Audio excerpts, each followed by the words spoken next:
Hello and welcome back to Biblical Motherhood. Today I just wanted to share with you a few words that the Lord has placed in my heart.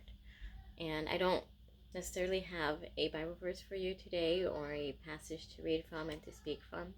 So just bear with me and I'll just get started.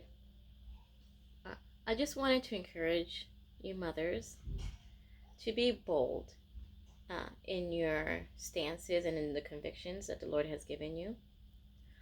If you have a conviction against maybe your daughter dating or your son dating, uh, then go ahead and stand on that conviction.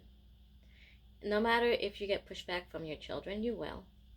Or maybe even your spouse might say, it's okay, it's not a big deal. But the Lord placed that conviction in your heart for a reason. And so I always encourage you to pray, of course, and of course read your word, because the Lord speaks to us through his word and through prayer, and sometimes even through our friends or a message that we hear. And so when we're in prayer and asking God to speak to us, we should also pray that our heart is open to receive his message. And I encourage you to ask him for that help as you stand firm in the convictions that the Lord has given to you. And also to not be afraid or worried to sit there and kind of guard your children, and your teenagers especially, from everything that's going on in this world. It's okay to say no social media, even if they feel like they will be, kind of an outsider, because their whole world revolves around social media, and yet you can't control that. So if you say no social media for a while, and I'm sure it depends on your child's character, and how your house rules are and how you feel about that personally. But whatever your convictions are, wherever God has placed those convictions and those stances are that you need to stand by, I ask that you stand firm on them and that Christ will help you. And I always encourage you ladies not to sit there and be hypocritical. Don't sit there and say no sex before marriage, and yet maybe you're a single mom engaging in sexual activities. That's not what the Lord requires of you. He requires you to behave like Christ did, because Christ walked the walk, and he expects the same from you. If you say no sex before marriage for your children and you really want that for your children, then if you're a single parent, walk that way. It is going to be harder. It is going to be more difficult. It will kind of shrink down your dating pool, and that's not necessarily a bad thing. It kind of takes away people who are not committed to Christ, and people who aren't really in the same spiritual walk as you.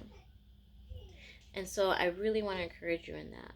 And also, let's say you have a conviction against drinking alcohol. There's many alternatives to drinking alcohol. Maybe you once had it, but the Lord has convicted your heart from it. There's non-alcoholic wine, there's non-alcoholic beers and things this way, if you miss the flavor of it, but you have a conviction against alcohol. And so I just really feel that it is important, especially now as Christians, that we do stand firm and grounded on what the Lord has truly placed in our hearts and has truly given us these convictions to stand by, because we don't want to